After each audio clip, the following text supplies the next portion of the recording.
Nyajong, and welcome back to Season 2, Episode 3 of the Let's Talk About Autism in Monglish podcast. On today's episode, we'll be chatting about generational trauma and an autism spectrum disorder diagnosis. As you listen to this podcast, please keep in mind that this is one family's experience. We recognize that every family has their unique experiences when discussing generational trauma and developmental disabilities. Our hope is that in bringing these topics and conversations to light, we can break down barriers and encourage Hmong families to seek support and resources.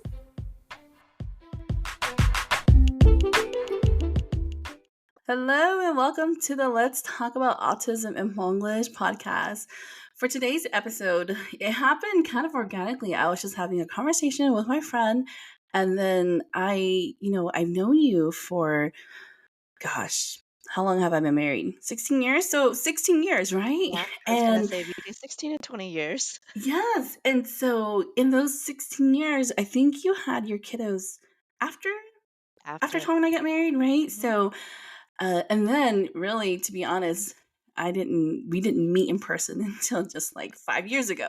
So Yep. 10 years into knowing each other, we finally met each other. But even then I met your kiddos, and then just the other month, like just this last year, ก็อยู่แขกๆwas struggling with at school, and I can't remember if you had mentioned autism, but I knew you mentioned talking about an IEP, and I felt like such a bad friend because I was like, oh my gosh, I've known her for so long, and I think she knows what I do for a living, and I never talked about it, and I never asked you either, and we even the one time that we met and I saw your kiddo, and I was like, oh gosh, I felt like such a bad friend. But I think just that kind of goes to show that sometimes with when your kiddo is struggling at school, or with any kind of like developmental delays or disability, like we don't really talk about it. And so on today's podcast, I invited you here to share with me more about it, and thank you so much for agreeing to come on the show. But everybody, this is my friend Youa. Youa, welcome to the podcast. Hi, thank you for having me. I didn't know that you worked with autism in children until probably about 5 years ago. Because my daughter Abby is now 9. She was Mm-hmm. actually screened for early childhood before preschool, so around 3 years old.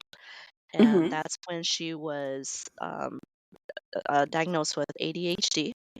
Mm-hmm. And a IEP was created for her. She was put into preschool early to get help early. Mm-hmm. So early Yeah. intervention, basically. Yes. But yeah, that's when we were told that we need she could benefit from extra help.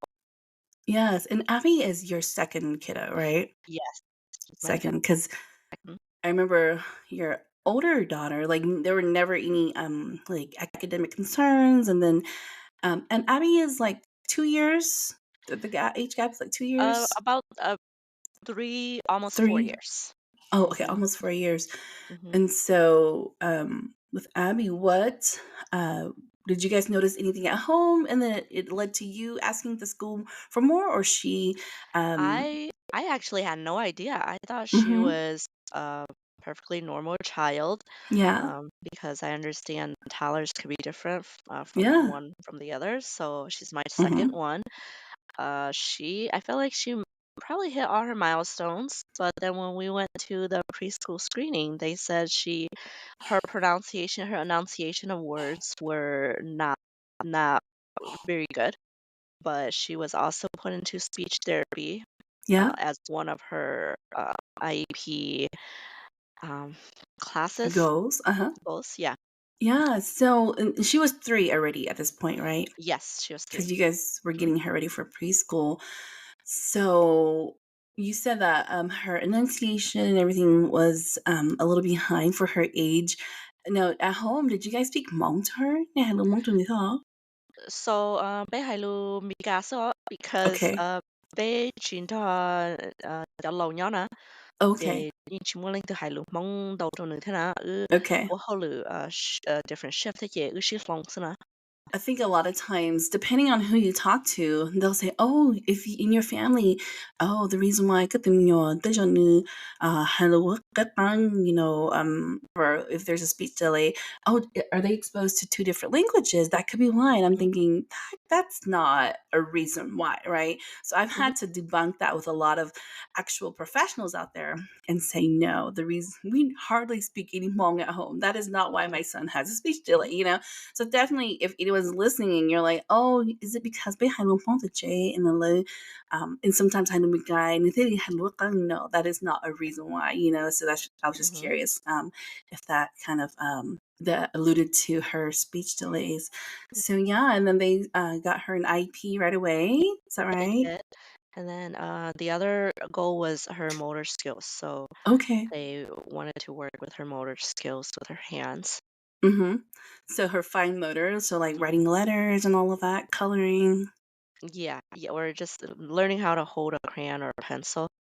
At that age, Okay. she of Mm-hmm. course she didn't know how to write. So Yeah.你说多少多字呀，你差不多多的呢是呢？ Yeah, and so you said that they did diagnose her with ADHD, but not Mhm. autism, correct? At 3. Yes. Uh-huh.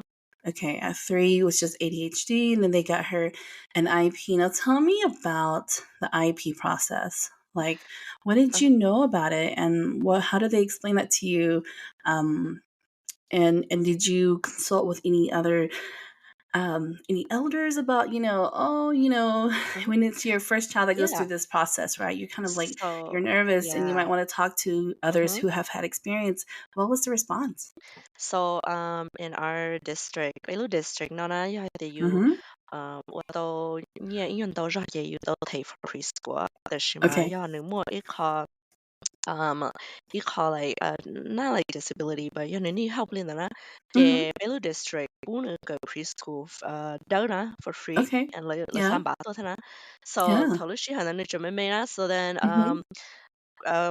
bây giờ thì bảo họ thì ư yên chỉ muốn họ nhẹ và thầy cho cho lúc đi trong một preschool đó họ Mm-hmm. lỡ yên charge kỳ hành theo so Yeah. then nữ nữ tao khăn đó lỡ lỡ san nó đỡ thôi thì nữ qualify by cái preschool đỡ nói thì Mm-hmm. cho lâu yên nó thì nữ by cái preschool đó yeah nữ by cái preschool cho họ lỡ thì Mm-hmm. nữ giáo sư nữ lúc số thì nữ the way nữ hai nữ giáo lưu nó lỡ lỡ sao Mm-hmm. có lỡ ba nữ giáo ra thế nữ nữ chỉ bảo多手多只要见Yeah.了啥叫你们狗叫一度内裤或者看能听到头呢，这些腰里那呢，这路时候呢，这来因我考 IP 这来因只顾这头呢，伢 preschool 嘛，it's not that huge of a deal because I suppose in preschool they're there just to really play. Yeah. But as we get to kindergarten, like doing out of the normal class, more Mm-hmm. special sessions na. Yeah. So then I did tell my mother-in-law, okay, cũng nếu có thì lời ở đây IEP chỉ là cho nữ tự không cho mình ở này hay chứ trong nữ một số nữ tiến lên ấy là khen nữ lời Mm-hmm. thế nữ xí na.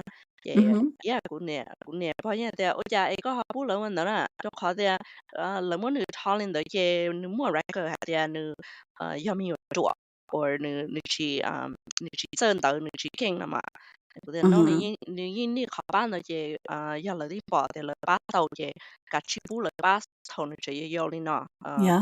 sau mà nữa yêu còn nữa cận ra cho giống ấy chỉ muốn lên từ là bán nữa nè. Yeah. So I mean, as you are, right? Like you Mhm, understood the process. They probably explained it to you, but then I'm assuming your mother-in-law didn't go to these IP meetings with you to understand what that is. She just understood, mhm, oh, you want to do the law, look there, your boy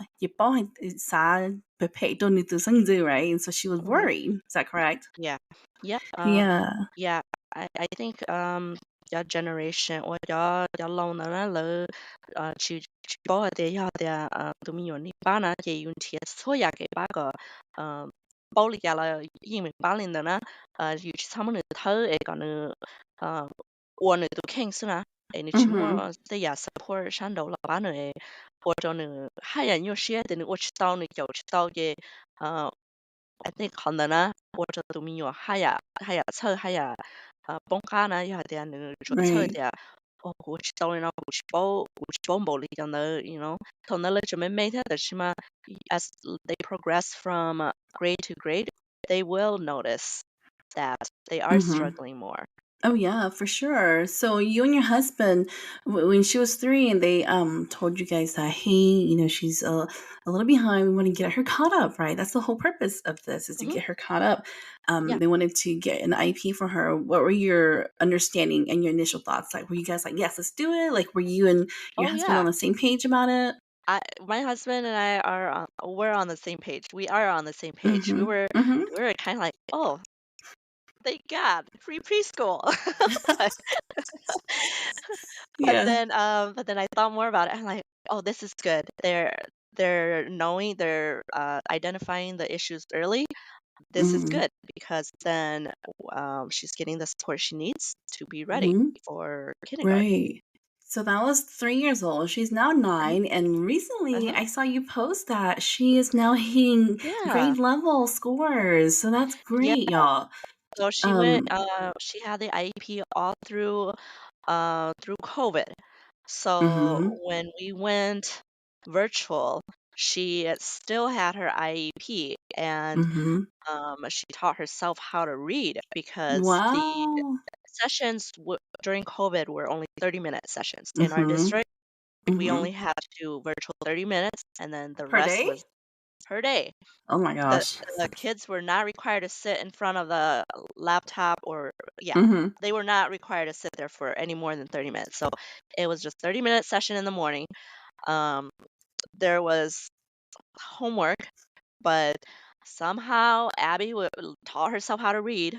This was Yeah. like I think she was in second grade, first or second grade. I can't remember now. She's in third grade now. So first grade was it?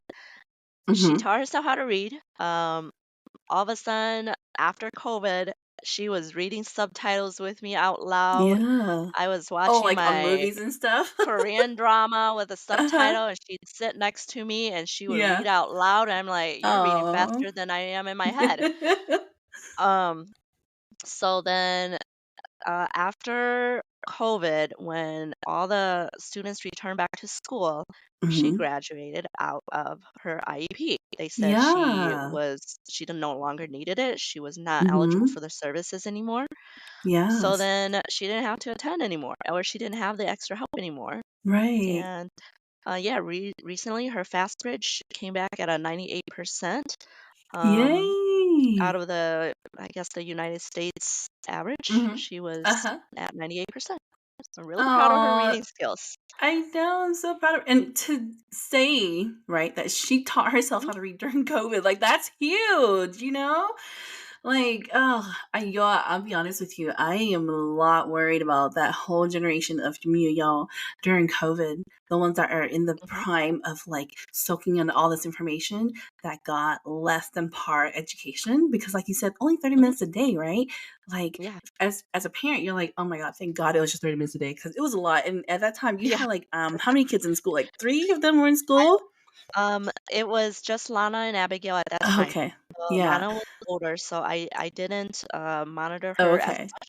But Uh-huh. Abigail, I had, of course, set up the Google Meet with her, sit there, make sure she was paying attention Yeah. because, at that time she's like first grader. She's on the Yes. floor playing with her toys. The teacher's talking, and I was working from home, so Yeah, I it was know. it was a rough year.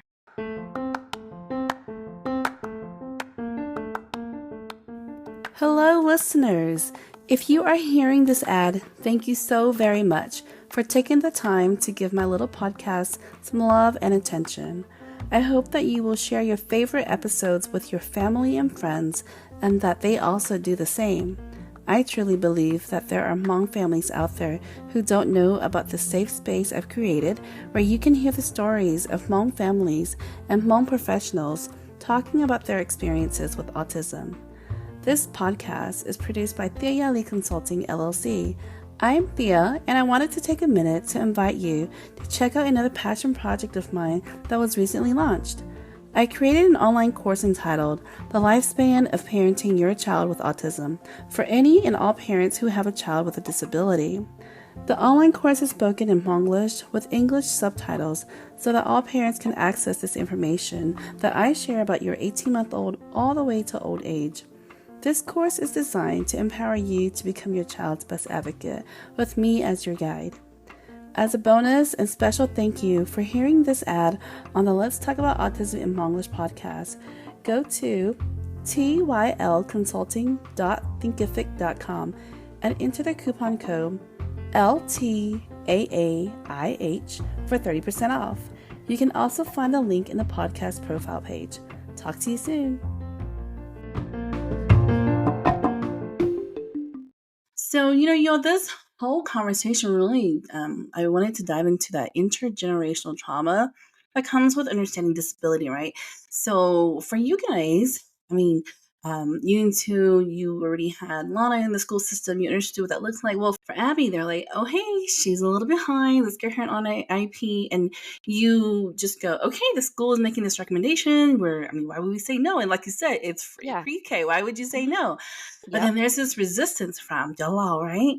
And so Uh-huh. we got to talk about that generational trauma, that intergenerational trauma, where you're Mhm. just kind of like, we trust our school system, we trust our school district. They're looking out for our child's best interest, and then gonna follow that generation. It almost sounds like a mistrust of the Yeah. system, right? Mhm. Chai chala, may tụi mình training the gate, tụi mình get labeled as Angminji. Or, like if you listen to my podcast, you know that I don't like the word dua because that Yeah. is not a word that we should not be using that for anybody, first of all, but Mhm. for sure our kiddos with autism or any disability because essentially, autism is talking about how like our brains just function differently, right? So to use Laluto, it's not even accurate, right? Because our No, kiddos it's with autism not. are so smart. They're so smart on a Mhm. different level that you and I would Yep. never understand. They just understand the world so much, I would say even better. The thing is just that lack of communication to describe to us how they're understanding it. And so and then you look at, okay, their understanding of the school system is, if we do what the majority is doing, then your child's okay. But if they get chunked into the minority, the ones who are Mhm. getting pulled out, the ones who are on IEP, then, what is the, like what is the deep rooted resistance to that, to seeking that support, right? And like, is it because of a lack of understanding and knowledge of what an IEP entails, or like what real life experience made them so untrusting of the system? So when we Mhm. dive into like that Yeah. intergenerational drama, we gotta think about big y'all Laura, right? Yeah. Like I'm not sure if you two were born here or No, in we were in not. refugee kids. Mhm. You guys, We were yes, both me too. refugee camp babies, so, Me uh, too. I believe some of the deep-rooted resistance is just Hmm. lack of knowledge. Yeah. And Hmm. there has been new so then into I think kindergarten or maybe he was 7 because he said he graduated high school when he was 19, so that meant that he Okay. was put in a grade smaller because he didn't know Yeah. English. The Shuma, our brother-in-law, right after him, he was put in the proper grade. And Hmm. so, um, thọ learn có tôi bây giờ mình mong gì tao có hai mươi ca đó, so then Right. you mới chơi cho mình nhiều mấy ca đó chứ lỡ hai lô chứ you bảo chứ thế rồi you chỉ hai lô nữa. Hmm. So I think that was one of the problems that my mother-in-law encountered with her 2 kids. I don't know about my husband, she never talks about him, but Hmm. um, maybe she didn't know that they were gonna put him in a grade lower than his age was supposed to be. Hmm. But anyway, she would tell me stories about how she refused to allow um, my brother-in-law to Hmm. have help or be held Okay. back. Back then, Okay. they held people back. They held students back if they didn't pass the Right. grade in elementary school, but she refused to allow that for her other child. And they wanted help for him because they said he didn't know how to talk. He didn't talk. And I don't Yeah. know if it was being shy or the How old language was he? barrier. I'm Um, sorry. He was. when they he got into the was school system? yep, when they came, he was, Mhm. probably 4, Oh, and okay. so he started school at the correct age. Okay. My husband started school at the wrong not the wrong age, but, was put in a lower grade level than his age. Um, Gotcha. yeah, so But his brother was put into the correct age or correct, um, grade. grade for his Mhm. age. Yep, But even then, you said that your mother-in-law was resistant to him being placed. to be placed with I don't know if they had any type of help back then. This was the Mhm. mid late 80s, early 90s. Okay. Uh-huh. So she would tell me stories about why I should not let Abigail have help because she didn't allow her son help, and Mhm. he is doing fine. Yeah. But we don't know if he was doing fine when he Right. was a little child in Sure. elementary school. I Yeah. just know that I know better, I do better. Mhm. I worked Mhm. closely with the school. Back then, my mother-in-law didn't speak English, and there was Right. probably no translators, Yep. so she didn't probably fully understand what the services were, how it would help Right. her child. Yeah, absolutely. I have to think about like Bignell here and probably that generation, 2 generations above us. When they first got here, they were like our age, right? Can you believe Yeah. that? Like they were like Mhm. our age. And to 我只落 be, 差不要 yeah, probably. And to, could start late with having children getting married. So right, 落差 younger than us. Yeah. 讨论性很大 Hey, we're still young, okay? And so just imagine, right? You leave this war torn country, right? And you Mhm, hear all these stories about crossing the Mekong and all that stuff, and you see all the art, and you just imagine, like, was that real life? Yes, it was. Like the ones mhm, who made it, everyone traveled that same journey. And then they get to this refugee camp. And then I was telling my husband, I said, can you imagine getting to a refugee camp? You don't know what your life's going to be like. And then you have children. You're like, I'm already in a bad state. How can I, can't take care of myself. And now I'm having children. What am I going to do? But it wasn't just one couple, it was everybody, right? Because that's just mhm. life, right? You That was continue just to life live. to them. Mhm, And then you go, okay, great. We're in the refugee camp, and the UN is sending us somewhere, right? We're mhm. going to America. You get here, you don't speak the language. Nobody looks like you. Everyone looks at you. You don't when you're like, I'm not sure how we're gonna feed our kids, and then you everywhere you go you can't understand what they're saying, but you're trying your best, right? You're leaning on instincts, and you're in a constant state of um, just surviving. You're in survivor mode, right? So Yep. yes, you do have a deep mistrust of the system, of Mhm. anybody that doesn't look like you, maybe even people who do look like you, because you were in a state of fleeing, of seeking Yep. refuge, hence being refugees, right? And so, and then you know that your kid has to go to school. They can't go to Yep. homeschool because those didn't exist They yet. don't exist. Yep. Those just started popping up in the last decade. So you have to trust this new system. You don't speak their language, they don't speak yours, and now they're telling you they want to put your kid somewhere different, and you're thinking, oh my god, like y'all moved on, like you go to me, and you're like, and they're just trying to help you, right? But in Yep. your mind, you're thinking worst case scenario, right? So if we look at it from Mhm. that perspective, like that intergenerational trauma where the older generation is like, no, whatever they're asking you to do that's different from what everybody else is seeking, don't let them because it could be Yep. harmful. And you're thinking, no, that's helpful, right? That's Mhm. helpful for my child. And so I can see why there's this big gap in understanding and that deep rooted resistance. So it sounds like you guys kind of ran into that when Abby, when they recommended an IEP for Gabby. And Yeah. I'm so Mhm. proud of you for being like, no, we're going to do this. But I wonder how many of us, and look, I know you and I, we talk all the time about how, we are, despite being refugee kids, right? We've Mhm. kind of, I guess, for lack of a better word, assimilated to Yeah. how the world works here. How do we make the most out of the opportunities presented to us and pass that on along to our kids? Sometimes you do have to take on these modern values and ideas and ways of doing things in order to make life work, right? We Yeah. understand, the literature, even Mhm. if we don't, like, even if the IP process is new to you, you're like, well, give me some paperwork, let me read it. And maybe Yeah. you can go talk to your friends, get your mom, and maybe get your like, hey, what is an IP? Should I do this? And then you two talk about it and you figure it out. But then, like, how do we convince Jalal, right? Because no matter how modern we are, y'all, we cannot escape the fact that our parents and grandparents are still very, very traditional Hmong, right? And Yeah. so no matter how Americanized we feel like we are, there at the end of the day, a little part of us that goes, okay, let me consult with them or at least let them know. And then when you do go Mhm. consult with them or let them know, there's this deep resistance. Like you said, your mother in Mhm. law was like, no, don't do it. If you do it, then they're Yep. going to label her as quote unquote dumb, right? They're gonna et Mhm. cetera, et cetera, et cetera. And maybe that came from her past experience, right? Like with your brother-in-law, like maybe that's what she heard from her peers, right? Yeah.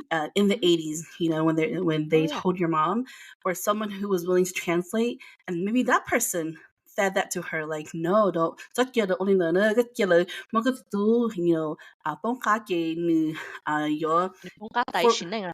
Dạ. yes nư lo Ừm. yo cái only là kì yo bị hai tiền là hai cái tiền nhiều đồ chỉ sao only right. And then Mhm. your mother-in-law is just like, oh, no, no, no, and then I would like to think that she's looking out for Abby, doesn't want Abby to Mhm. be labeled as that, right? I get it, I understand it, but at some point we have Mhm. to go, all right, how do we re-educate ourselves, take a while to understand that, you know, like what does an IP do? It can help them, right? It can help them Mhm. initially. It can help them get that extra support so that, like you said, here she is. She like grew out of her IP. She does not need it anymore, Yeah. right? And I mean, gosh, we can never retroactively go back and think about and try it again and be like, let's try this again, but with no IP, right? No, you wouldn't do that. But what No. if you, but could you imagine if you listened to your mother in law and then you didn't get her an IP? 6 years Mhm. later, she's like not reading, still, struggling, right? Yeah. Failing, being held behind few classes, all because you were steadfast and going, I want to honor what my mother in law recommended because she felt so strong. Yeah. 因為真係少啊，即係做嚟已沙哩就老天嘅，Mm-hmm. I mean, yeah, in Chile, yeah, yeah, there, that you know, you bought you to me, don't cả bạn cái ba ấy mua cái ba nào là cả chi bù lợ ba, lợ ba tao lấy ra là cả chi bù lợ ba lên đó.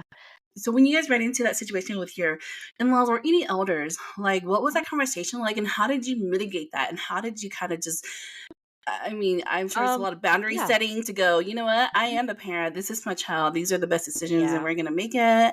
Yeah. And like how did that go? It was a good thing. It's a good thing Yeah. that Yeah. the school system offers this, and I wasn't about to allow my child to struggle alone. Mm-hmm. So I just explained like lỡ chỗ lên nó có ba tao nữ có nữ cho bông cá theo có nữ Mm-hmm. cái tàu rong gì sợ nó chỉ hay khó hệ Mm-hmm. lỡ như chỉ muốn nữ lấy bộ thì nữ mua khó nữ ta nữ luôn này nè lỡ chỗ Yeah. ba ilu chỉ hậu sự có nữ Yeah, thâu for khó nữ sợ. sure. Yeah. And the feedback was okay, like Um, no, the feedback was not okay. The constant, oh, yeah, yeah, well, muốn được thọ tử tao chỉ muốn được thọ tử, sao sao bù lỡ lên tử cho nữa, sao bù lỡ muốn được ôn tử, sao bù lỡ mm-hmm. muốn được cho hồ không tử, yeah. Yeah. So But you know, now, it, yeah, here we yeah, are, 6 years later. yeah, She's no longer on IP. no, She's on grade she's level. off. Mhm. What's the feedback now? No feedback. No feedback. Just So glad we're through they, this. well, it's if the conversation doesn't come up, they don't bring it up. I don't bring it Sure. up. Yeah. At that time though, it came up because the bus was showing up. She was not going Yeah. over when they were home, so of course they needed to know where she was going, what we were doing, and Mm-hmm. so that's how the conversation came up back then. But Yeah. she tested out. She's doing very well. I really don't even know if they remember that she was put with Right. the IEP. Right. I think a lot of times, with autism, it's so you really understand like what that looks like, right? Mhm. Because like I've shared before, like with Down syndrome, like there's a specific physical marker characteristics, but autism, I hear a lot, get a lot. They're like, okay, so they look normal now, right? So I think they can brush it off and say like they look like they're fine. What are you talking about? They need extra support, and so it's harder to understand. But especially with autism, I hear that a lot. Like, okay, Yeah. Mhm. autism. So you said that she doesn't have. I mean, she was diagnosed with ADHD, Mhm. but then even now, there is no medical or educational diagnosis. But what were you telling me about her? Like she does present with some characteristics of Yeah, she autism, she correct? does. She has high sensitivity to certain Mm-hmm. things, especially with her hearing. She doesn't like the sound of metal clinging together, like when I Mm-hmm. asked her to put the dishes away. The fork, the spoon, she told she doesn't like that sound. Mm-hmm. Yeah, they look to chỉ mua oil a thầu you do the đó. She Mm-hmm. hates the sound of that screeching metal. Then Mm-hmm. also recently, nữ chính nhà có sound of Velcro. Cho khó cũng chỗ Yeah. there nữ chính nhà có sound of Velcro. But mới tụi mình mà liệt thế bé sĩ chẳng hay bibs nè chị. Còn Mm-hmm. what họ bib cho tụi baby and they cũng chính nhà có sound là liệu. I don't like that sound at all. So recently I discovered that because her shoes don't have Velcro. It's Yeah. slip-ons. So Uh-huh.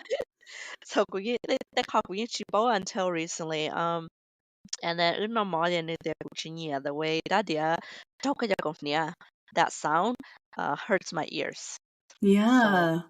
recently she's told me all of that. Right. So, was it just recently that she started having these extras, like sensory sensitivity, or has it always been there and she's just not able to vocalize that to you? I think she just recently vocalized it to me within the last year about the spoon and fork. Mm-hmm. Although it was just a couple months ago that she told me Yeah. about me eating with Uh my huh. spoon too loud against my tooth. So I mean, it's something that I don't even think about. Right. So Shibona, Mm-hmm. You're like, I'm just eating like normal. What are you talking about? yeah, Right. I know. No one's ever brought it to Yeah. my attention. Do you think that she also experiences at school? Like this, the Yeah, teachers mention, like, hey, I she's really I super think extra so. sensitive. So every conference this year, the teacher says Mm-hmm. that she'll tell the class to do something, and Abby will just sit there for a while. Mm-hmm. Rồi nửa cái xia nè. Mm-hmm. Not that nửa bao ua, but nửa cái xia là thứ ta là tiền nửa rồi nữa, and then tụi này khu mà đi lớn lên chơi Abby. Có bộ bố có bộ ba là có bộ Mm-hmm. bố để bé watching nó. Yeah, Mm-hmm. Abby mà đi mua nó. Okay. So um, and she also prefers to work alone at school. So Okay. hậu tụi này khu there, okay, partner up. Abby Mhm. chỉ muốn get a partner because I Yeah. don't know it because she's a very sensitive child. So Okay. if she thinks that she's gonna go ask somebody to be her partner that someone else already wants to ask, Yeah. getting she saw her to other person. I Oh. haven't even asked yet. So Yeah. I don't know if that's one of the reasons. Mhm. But the teacher says she prefers to work by herself. Yeah. So knowing all of these things, I mean, is she receptive to you talking to her about it? Like, hey, giving her strategies or just talking her through, like, it's okay, the teacher asked you to go Mhm. find a partner, just go ask somebody. Or, Um, even like, yeah, yeah, we had a brief conversation. I didn't get too deep into it because mhm, I don't feel like it's that huge of a deal sure. that she likes to work alone because some kids do Uh-huh. like to work alone. Right. I'm one of And those so I kids. did, yeah, I did ask her briefly, like, so how come you don't like to work in partner? She was just like, oh, I just like doing things by myself. Mhm. So that's fine too. Yeah. Yeah.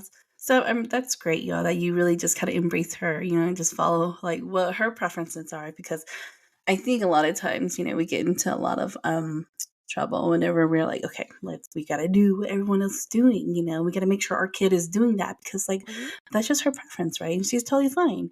But just something to be aware of, right? To kind of guide Yeah. her as she's, entering into, oh my gosh, her tweens and then her teens and then adulthood. Always having those meaningful relationships and friendships. And she has, okay, I know I said we're friends, but I'm thinking, like, how many daughters do you have? Four, right? You have the four, Four girls. four Yep. girls, and then the baby, who is this sweet, sweet little boy. And so, Flo to Law, they're all in school now, right? All the girls are Yep. in school. They are all So, four girls. yeah, do the other sisters, do they notice that, like, Abby has those sensory needs that are a little different from theirs, where they're like, oh, Abby, you're the only one who doesn't like Velcro. We love Velcro on our shoes, or anything like No, that? they're kind of oblivious to Aw. everything Okay. because the two other girls are younger than Abby, Mm-hmm. so they kind of let Abby take the lead on things, Okay. and they all play well together. Abby's their Yeah. favorite sister. Oh, she's really helpful, Lana's y'all. Yeah, Lana's a teenager, so Lana don't hang out with Um, them anymore, but Abby is oh, that's still around true. their age, so Okay. they both prefer Abby over each other. Yeah, Abby's really sweet. When we saw her, I do recall when we saw you guys. What was it, like 2 years ago? She's very quiet. Like, when we came home, I was telling Tommy, I was like, I don't think I heard her say anything the whole time, But then, like, she's just very quiet and kept to herself, but definitely very helpful with her younger Yeah. siblings. She's very sweet. I remember when we were at a playground, and this was when she was probably only 3, right around the time she was diagnosed. We were Mm-hmm. at a playground with other little kids, and there was this little girl, and um, another child came and grabbed the toy from that girl, and then Mm-hmm. the little girl was like kind of upset, and Abby looks around.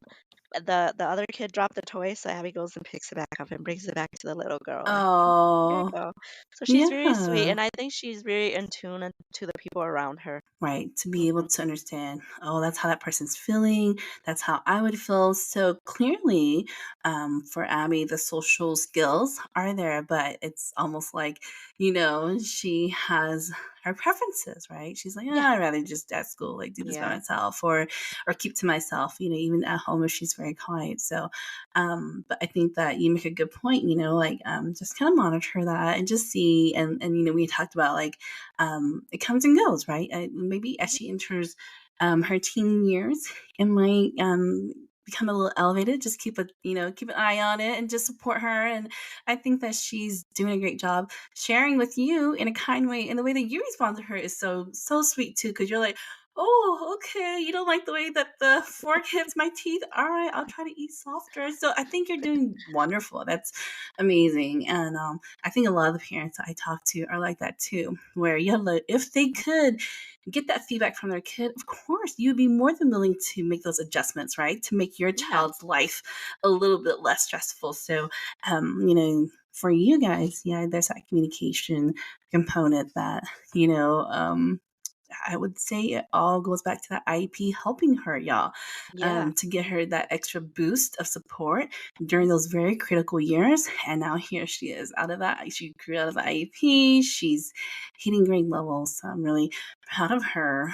So, your last question for you is, what is your message to parents who possibly received some ill advised information rooted in fear and mistrust, right? That could potentially harm or slow down their child's potential for growth and progress?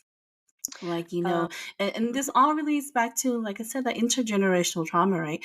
Like, uh-huh, who are we to say that their trauma didn't come from a place of goodness, right? It didn't come from a place of they truly experienced that and they truly felt like that was the best, safest way to protect our children. But then, like, we look at our generation and what we've learned is that, hey, early intervention, extra supports mhm, during those early years is best. So it's kind of like competing generations where, like yung yeah, saka, but then, like, the advice that they're mhm, getting, you're like, oh, wait, our generation doesn't interpret it this way. We're receiving this message like this, but they're competing. Like, so, like, what is your message to any parents who are receiving these information that is rooted in yeah. fear and then I, making best yeah. decisions? I would say work with your school district, work with Mm-hmm. your school counselor. If you see that the best interest of your child is what they're also after, as long as not ill intention, um, then receive all the help you can get. Mhm. Um, be in close contact with the teachers, the counselors, the therapists that are helping your child, and just check up on their progress. Ask your child, or if they're verbal enough to let you know Mhm. if they are enjoying those sessions, how those sessions are going. Do they have fun in those sessions? Those are the things that I used to talk to Abby about. Like, oh, Mhm. what did you guys do today? What did you learn? And then she would tell me, oh yeah, we went to I went with Mrs. Prax. It was Miss Prax. I always remember her name, Mhm. and she taught me how to stack boxes, or they would do activities, and Mhm. she would tell me about them. And then I would also ask, oh, so is it just you, or are there other kids too? And Mhm. sometimes there'd be other kids with her. Sometimes it'd be just Yeah. her one on one. Yeah. No, that's great. Just to be able to get that information and kind of doing your own research, Hmm. and knowing like what are the pros and cons of getting this extra support. And so, and all this, not to say that we're not validating anyone's belief. It's just that when it comes to disability and, I would say the mass Hmong understanding of disability. And then when it comes to school, right? Like there's so much, uncertainty because nobody, it's Hmm. kind of hush hush, right?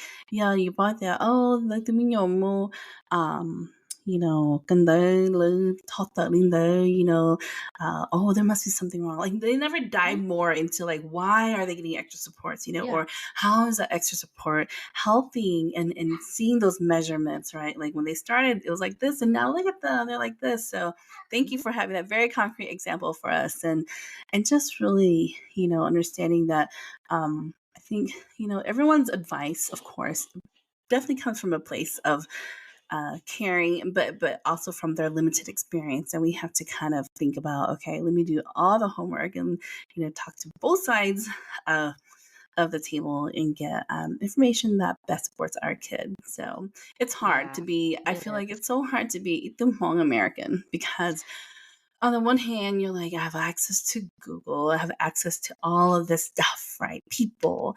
And then, you turn around, you code switch and you put your Hmong hat on and you're like, we just do things a very simple and basic way because that's all we know.